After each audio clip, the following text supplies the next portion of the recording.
Hey, welcome, and thank you for listening or watching the Focus Forward Business Podcast. I'm Sturdy McKee, a business coach and advisor, and your host for the podcast. I'm excited today to have Heather Chavin here. Heather is the founder and owner of GoGoDone, and she is based out of Eugene, Oregon. Thanks so much for being here, Heather. Thank you for having me, Sturdy. So will you please tell our listeners a little bit more about who you are and what you do?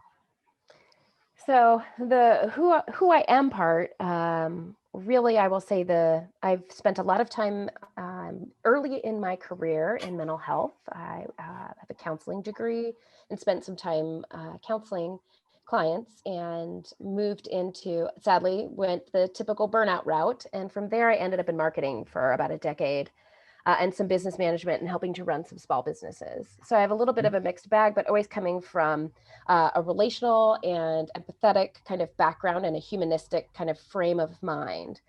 And so now that my current business is called GoGoDone, and it's about co-working online. So kind of like a WeWork for, on Zoom. So I bring people together on Zoom, put them in breakout rooms together. And we do a couple of different productivity work sessions. So you could do a 25-minute Pomodoro. That's from an Italian researcher who has said for mental acuity, work in 25-minute increments with 5-minute breaks. So you take the break together and you get to do some networking. And when you network with the same people repeatedly, you start to build a little bit of community. So there's that humanistic side of things that will always permeate whatever I do because it's my passion. So really trying to help people build relationships while also kind of meeting their aspirations. And then there's a couple of spin-offs that came from GoGoDone. So under the GoGoDone umbrella is something called GoGo Sprint, which is a 2-week sprint, similar model, but one project and one dedicated group of people.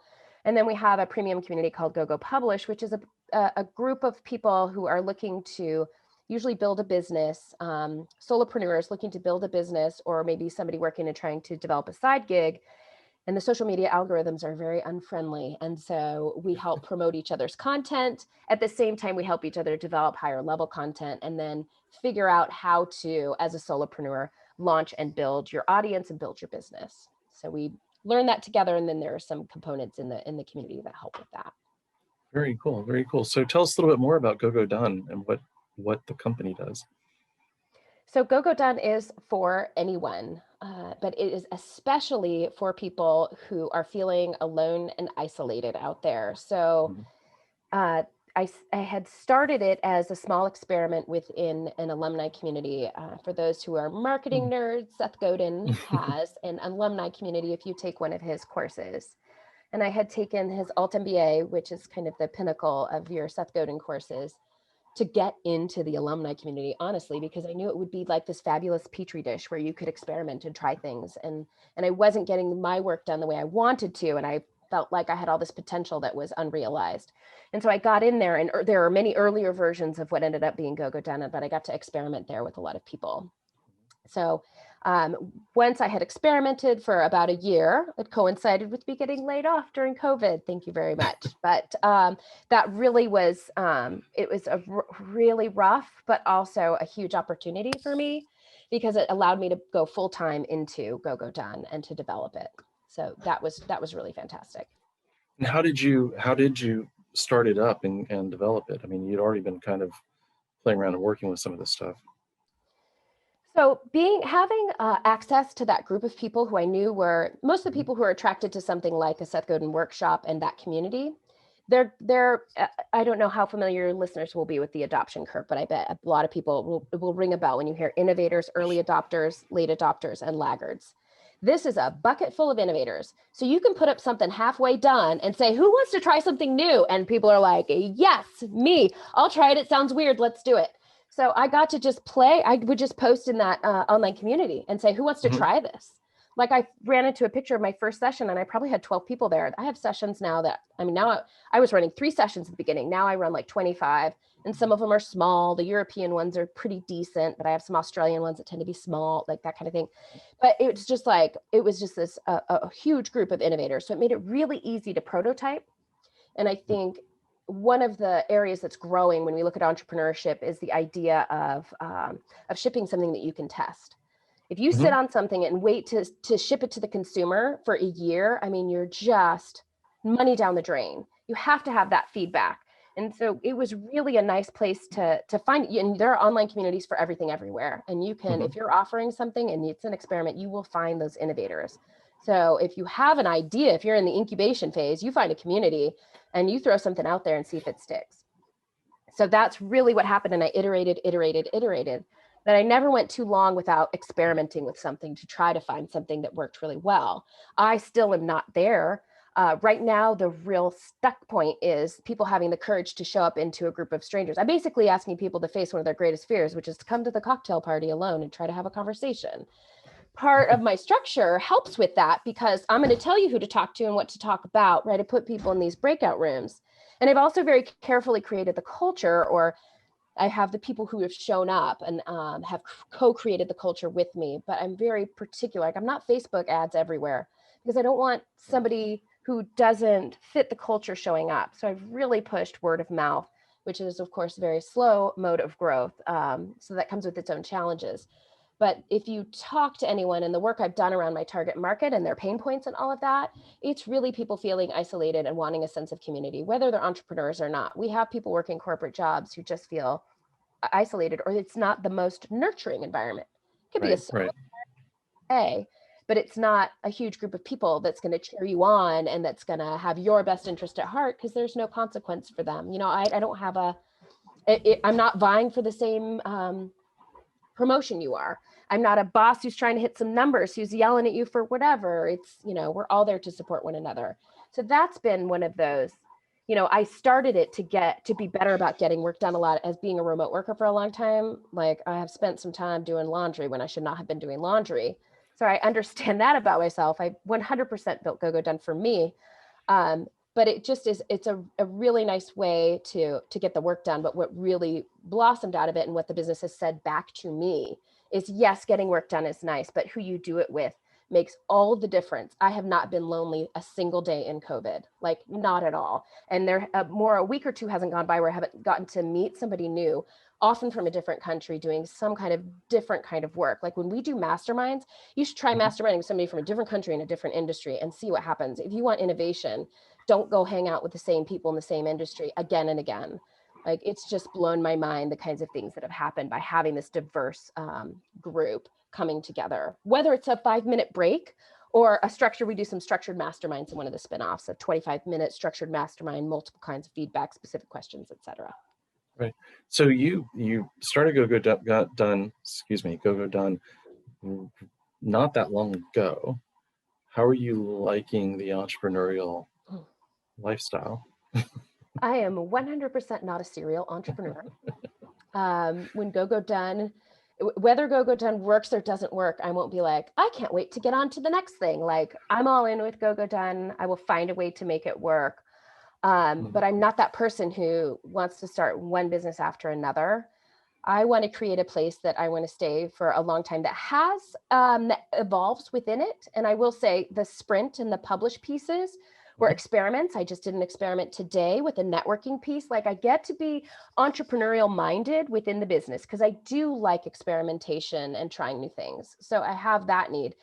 But income, when it comes to something entrepreneurial and something you're trying to sell to somebody, that comes with, will I pay the bills? And I don't have any paid employees yet. I have wonderful, wonderful volunteer hosts who I am indebted to for the rest of my life.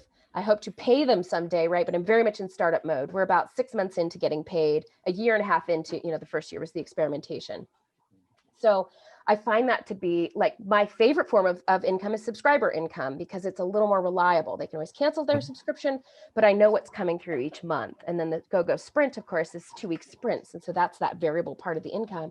And I have lost plenty of sleep about who's going to register and what time to run it and all of those different things. So I definitely I'm not totally risk averse, but I'm not that risk taker. I don't want to live on the edge. I like my house. I want to keep paying for it. Like, I want to be there. And I don't have aspirations to be, wildly rich or anything like that. I want to do my travel. I want to do the things I want to do, but I'm not a convention, the kind of entrepreneur that people put on TV or that people celebrate. That, I'm the everyday person entrepreneur who has a passion and wants to live the passion rather than check a bunch of boxes or, be famous or anything along those lines. Well, that's a great point, because I think that's a dirty little secret, that most entrepreneurs are really more like you, right? And we what was it? We spent all this time focusing on the unicorns and the VCs and what have you. And I think VCs are only like 0.05% of the investment money that goes into beginning businesses and that type of thing. So it's really a tiny, tiny niche, but it's kind of cool to write about, and the media love it. But so that we get a really distorted view of what this can all mean. And yeah, I can relate to what you're talking about, because earlier on, hearing all these stories, hearing even people I knew, like having started multiple businesses and what have you, for some reason I thought that was something I was supposed to do. And I started kind of taking on their goals as opposed to really slowing down, being true to myself, and figuring out what I really wanted to do. And when I did that and, owned it and wasn't worried about what other people thought anymore, it it just worked on so many different levels, right? Right. So I commend you for getting to that so quickly, so early in this journey. Um, and I think that'll resonate with a lot of folks who end up Fear is a listening. great teacher. Well, it's What's not keeping me just up at fear. night? It's like, that's part of it. When we glamorize these guys, these folks, women, all of them, as like risk takers, like as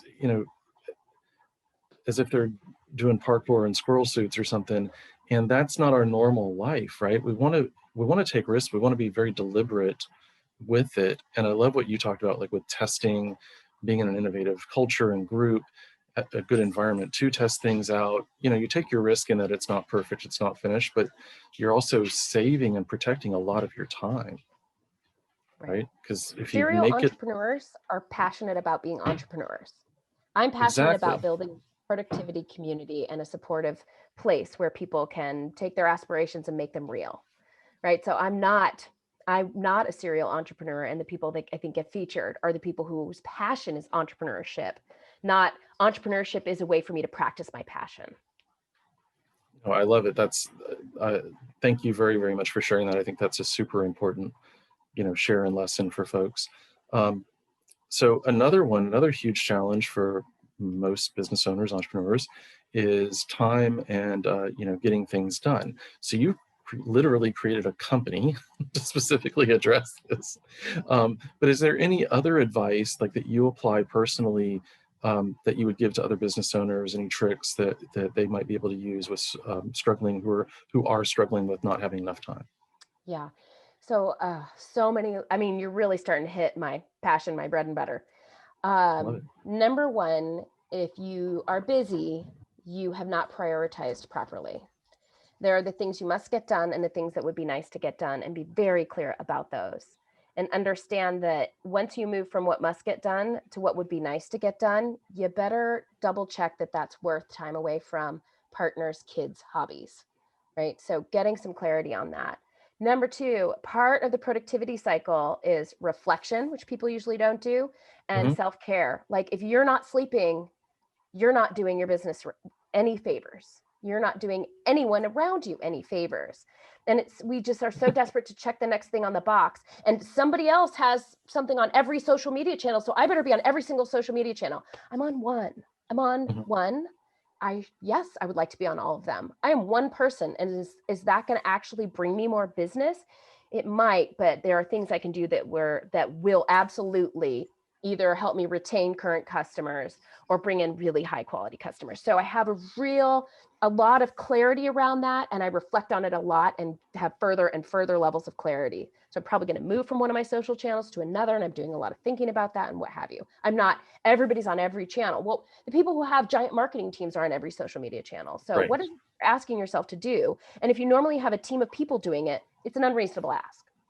So don't do too much. Get really clear on your priorities. Make sure you get that downtime and that rest time. And then the other thing I would say is, and I often, when I present, will present about using environmental design. And kind of the Mm. new version of environmental design is about creating the kind of environment where you achieve your goals rather than using willpower. We do know that willpower is finite and then it runs Right. out. And if you are stressed out, and especially if you're not sleeping, and especially if you're worried about the revenue for this month, that's your willpower. No. So I think a lot of people, when they hit remote work, which I've been doing for decades, they were like, oh my gosh, I can't get anything done at home. And then when they think about paying for a service to help them with that, whether it's a coach, whether it's $20 a month at GoGoDone, whatever it is, everybody's going to need something different. But what think about paying for it, they think, well, I can just do that myself. And I spent a good amount of time saying, my gosh, I'm not going to pay for a co-working space back when we could be in each other's spaces, because I could just do the work at home. And it's like, how many days of you not doing the work at home before you realize you're blowing smoke up your own rear? You're not going to do it. You're going to do today exactly what you did yesterday. And maybe you have one good day, but it's like, no, face reality. Something that's fun to do, Gretchen Rubin has a 4 tendencies quiz.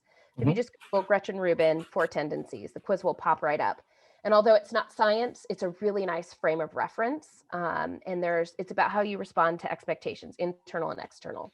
So an external expectation would be the friend you're going to meet for a workout, your boss who asked for the report to be done, etc. Right. Internal are the goals I set for myself. So I'm what 60% of people are, which is an obliger. And that's somebody where if you ask me to do it, I'll be there and I will do it. If I set a goal, I'm probably on the couch with a glass of wine.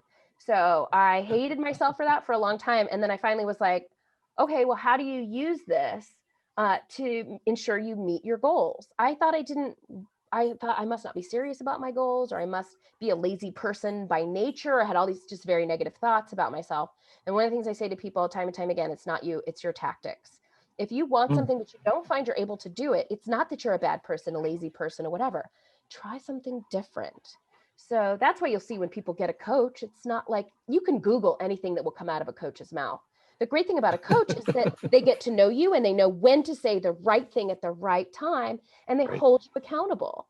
And so it's not the specific information, it's the building of the relationship, which is why relationship is a big part of GoGoDone, because that's what keeps you showing up, is people caring about one another. And then I think helping is just as effective as being helped. So a lot of times if you're really stuck, go give somebody else some help. And sometimes that will open up some doors. But back to the obliger piece, I want to make sure I come full circle on that. I need other people involved. And if you look at what GoGoDone is, you're like clearly like, oh, I see, Heather, you've created a therapy for yourself. Like I have work sessions to show up to. And I have, the sprint is where I take my project work. And I built GoGoPublish literally because I don't enjoy doing social media marketing. I needed to do it for the business and I wasn't doing it.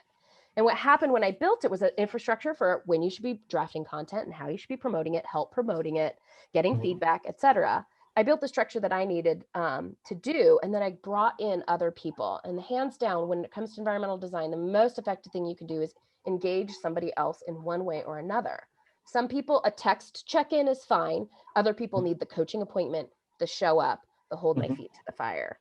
And there's nothing wrong or right with either of those people. It is your style. It's how you operate. The sooner you embrace it, the sooner your problem solving around what you want to get done gets better and more accurate. So if you set the same goal 2 weeks in a row and say, I'll try harder, stop and go Google something, go try something different, get somebody else involved. No, that's great. That's great. I remember hearing from somebody, they had an accountability buddy. Yeah. Yeah. Right. So it wasn't a good friend. It was somebody they've known a long time, but they don't, hang out, but they check in every morning, 10 minutes, update on, whatever it is they're doing, their goals and all that type of stuff, and helps keep them accountable. I agree. There's so many different things. Hopefully a good coach will curate some of the information so you're not in overload, but we're not inventing new things, right? In a lot of cases, and even with your business, right, you're repurposing and bringing to life science fact-based things that are going to help people be more productive and connect. I love it. So you mentioned that isolation.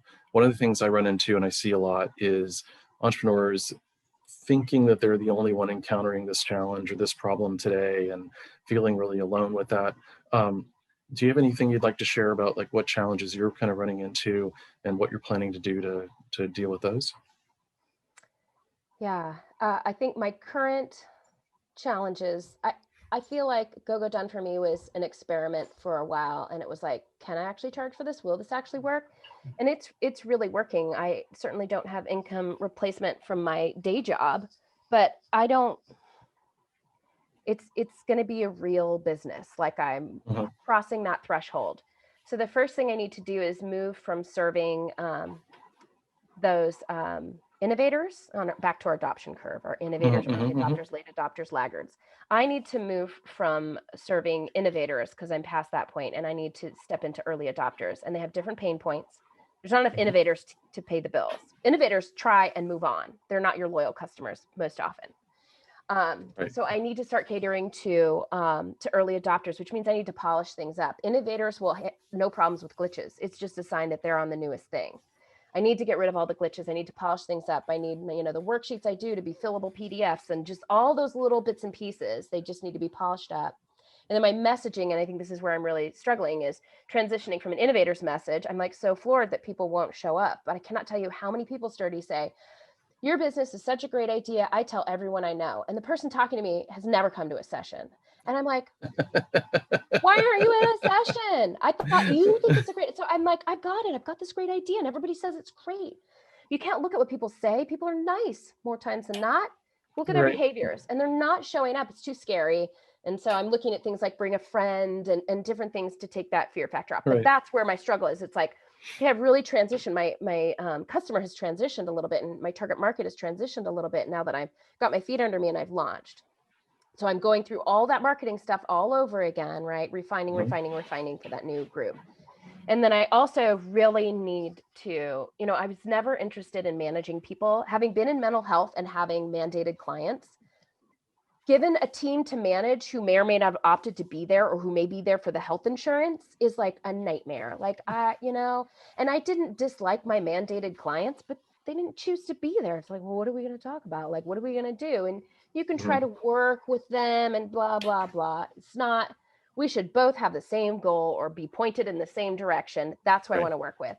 So I've shied away from having like employees and teams, and I've shied away from leadership basically. And so I really need to right now, and I think the first half of 2021 is this is a real business. You're a real leader, whether you choose to be or not, whether you put that label on yourself or not.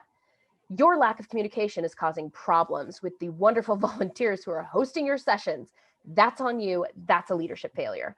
So I'm having to reassess and say, oh gosh, what do I need to do as a leader? Who do I need to be as a leader? And I feel like I have a lot of the groundwork. I do a lot of self-reflection stuff and personal development. I've been in mental health for years, so I feel like I have a sense of my ego and my self-awareness and all those things. I operate largely from empathy. I've got like a lot of good building blocks, but I haven't stepped into my role as a leader, and I haven't defined what my role as a leader is, what I want it to look like.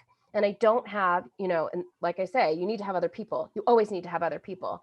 So who's going to help me be a good leader, both within my organization and who's going to be my reality check outside the organization? So I need maybe a mastermind group or whatever. I haven't cracked that nut yet. This has been a relatively recent realization. And I think there'll be some kind of support or mastermind group associated with it. It'll probably be called GoGo Leadership or something. I'll build it for myself because I won't show up otherwise. But I need to step into that role as a leader and see. And that for me is really uncomfortable. I want people to believe in themselves, not believe in me. And although they can primarily be, my business can primarily be about them believing in themselves. If they don't believe in me on some level, why would you be there? Why would you be there? So that humility part of myself starts to be like, well, don't put yourself at the center. Don't put yourself at the center. And the better question is, when do I belong in the center? And when do I belong a step back and highlighting someone else or highlighting the individuals or the community as a whole? And I've been avoiding that question. I just always try to put the community in the center or my hosts in the center. And it's like, sometimes you have to do it. So, well, that's not a bad way. And if you'll allow me, one of the things a lot of us have had, and this may or may not apply to your experience, but I run into a lot of clients that have a hard time stepping into that role. And what I find is a lot of it has to do with their past experience with managers and supposed leaders and how they were treated. And they see that and they don't want to be that guy, and that ends up being a real inhibitor in them making any kind of transition. So mindset wise, what I ask them to do, and I hope this is helpful, think about the person you had as kind of a mentor early in your career that was outside your organization perhaps, or maybe inside, but they weren't your direct supervisor. They were somebody that you could call up and ask questions of, and they were supportive, but they probably also expected a lot from you. You know, they challenged you, they pushed you, they saw things you didn't see. Um, you know, that person. Or if you played sports, what's the best coach you ever had? Because your great coaches, they demand a lot, right? But they're not abusive and they're not dysfunctional. They're there to really empower the players to be the best players they can be and give them the skills, give them the resources, give them the, you know, contribute to the mindset and the self-reflection to be that great player.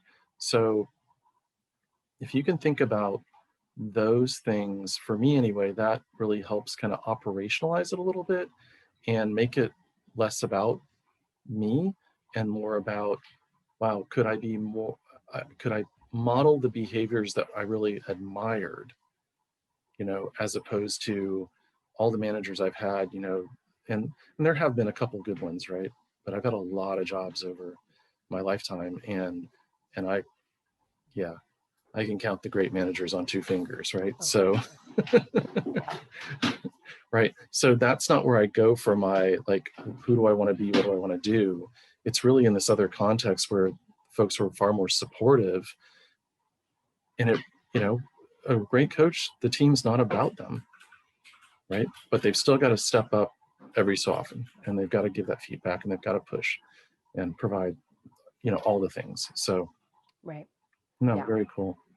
Very Yeah. If you cool. can find a role model or a mentor, and Mm-hmm. that's where I'm headed. I have had experiences in the past of people who have done things that I have definitely admired as a mentor to me. But my struggle has been that, you know, they're modeling a little bit of leadership, but I haven't been coached on leadership. And I think getting some, whether it's in a mastermind format, which would be more affordable than a coach, or Mm-hmm. actually investing in myself and paying for a coach, which I advocate for, as long as it's not taking food out of your kids' mouths. It's one of the best Right. ways that you can invest in yourself.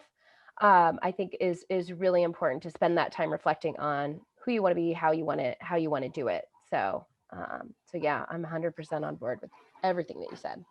No, that's great. So, what's your proudest moment so far in business? Oh, my proudest moment. I think, I don't know. It's a hard one to answer because I kind of just woke up one day and realized I had a business. There wasn't one moment where I feel like I crossed a threshold. So I feel like it's that kind of just that collection of small successes over time that Mm-hmm. coalesced. And one day I looked over and there was a big enough pile of them that I was like, this is a real thing. So, but I'll say for maybe the warm fuzzy moment, when I run a go-go sprint, especially, so that's the 2 weeks together with a dedicated group. Mm-hmm. We do a mid-sprint check-in and then a final sprint checkout. And there have been a couple where there's been a combination where it's just I have quite a few repeat participants, and I try to educate through the structure. So you're just going to do this thing, and by the end you're going to realize that you learned a skill, right? So, and mine is a lot around time estimation and project, planning and et cetera, et cetera. So how to effectively run a project, and have something deliverable. And I had maybe, I don't think it was last sprint, I think it was the one before, where I just had multiple people who had been through multiple sprints, and the way they were talking about themselves and their own behaviors and their own skill level, they just have gotten really great at setting a goal and achieving it and making it happen, and making, nothing goes as expected. And they make their pivots, and then they have their insights. They do the reflection, they do all the work. Right. So to see where I was like, I'm going to try this thing and hopefully it works, and to just see through other people, see my business succeed through other people's success and them getting what they want and feeling good about themselves, is probably like the biggest high. I ride that high for weeks after it happens, because it's just so wonderful to see people feeling empowered and feeling, I felt for so long like something was wrong with me.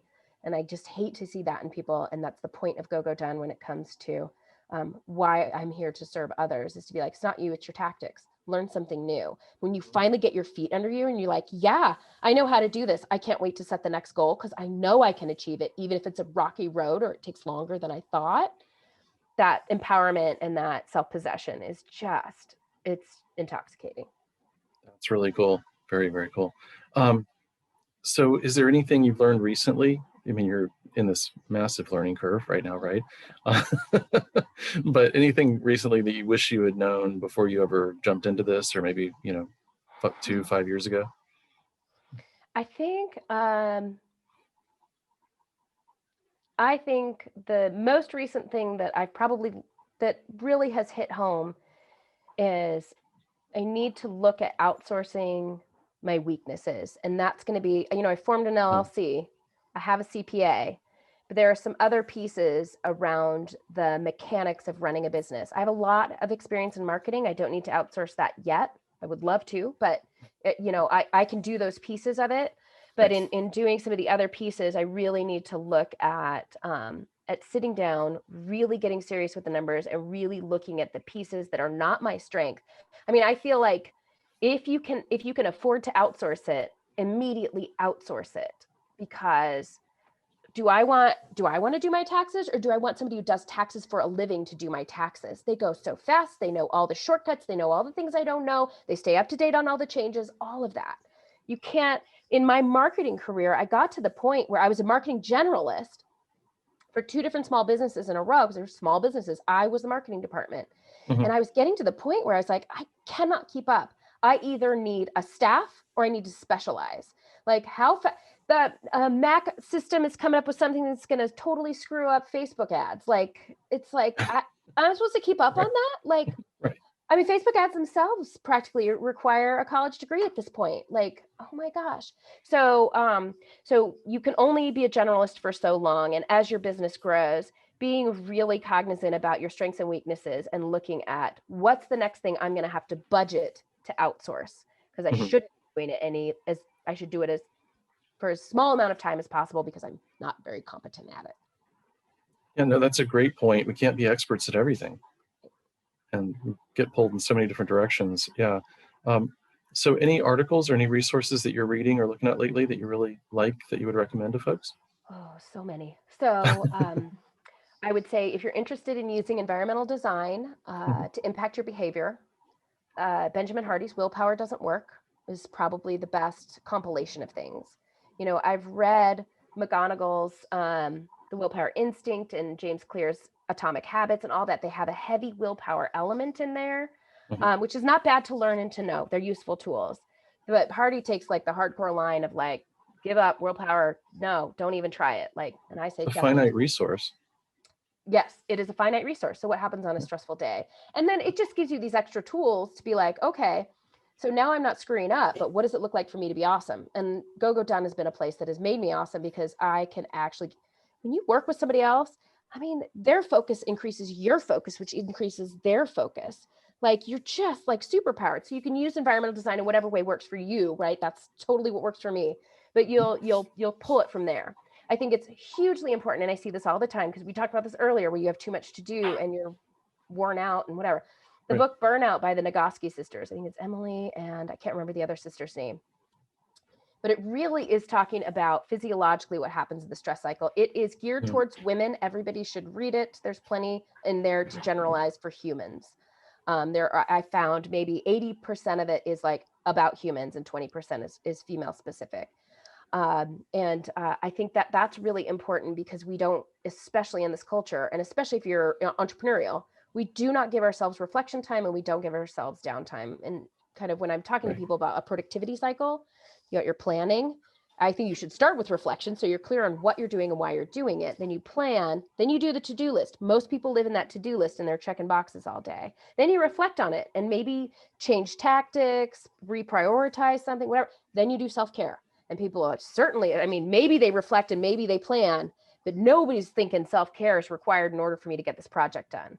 But it's 100% so important. And if you need proof, they nerd it up and give you all the science in there, so that you can charge yourself. If you are the leader and you are the one who has to take all the risks, you really need to be looking at recharging your batteries. So I know neither of those are like business books. No, they totally are. Behavioralist person, and I come from that empathetic kind of piece of it. And then I think always Brene Brown's um, Dare to Lead is always kind of one of those staples about making sure you're in touch with, where your fears are and all of those things. And then I would say I can't narrow it down, but when it comes to diversity, equity, and inclusion, you need to read as much as possible, especially if you are a economically advantaged white person. Like you need to get that down. There's so many great ones out there. I would say me and white supremacy must experience and try to get a group. I have a group. We continue to meet. I think white fragility is really quite good as well. And then what is it called? I just read it. Caste is epic. And really interesting. If you're a history buff, it's a nice way, disturbing, but a nice way to approach and understand marginalization in this country. And certainly there's been a lot of focus on race, but we marginalize many different types of and groups of people, people with disabilities, and people who are neurodiverse and all these other things. And so I think having an awareness around that, what's happening unconsciously and what you're allowing society and the people around you to program into your unconscious brain. Mhm. We a lot of times act out things that we never would if they were laid out in front of us, what exactly is happening and what's going on. And so I think, and I'm early in, I would say from the counseling background, I had some footing under me, but I'm still quite early in my journey in that. And so I just say, the more you can educate yourself, it's not somebody else's job to educate you. And there are amazing resources out there post George Floyd in particular. People are like, we have got to get this into people's heads. What does that look like? And so I think that a lot of the writing that's come out since then has been really, it just gets better and better at helping you make that unconscious conscious. And then when you're good at making the unconscious conscious, like it's not the point of it, but let me tell you, that's going to help you in business, and that's going to help you see things that you couldn't see before. It's going to help you in interpersonal relationships with other people involved Mhm. in your business. You just take a little bit of a different framework to that. But mostly it's just like the right thing to do. So put those out there. Well, it'll make you a better leader, better decisions. And there's so much, yeah, still so much work to do. So appreciate bringing that up too. Um, cool. Any other thoughts you want to leave us with before we wrap up? I think I'll just return to, it's not you, it's your tactics. Don't sit there in isolation and helplessness and hopelessness. See it as a problem to solve and start experimenting. Understand it's going to be scary and do it anyway. Awesome. Thanks. Thank you so much, Heather. This was a wonderful interview. Really appreciated having you here. Thanks for having me, Sturdy.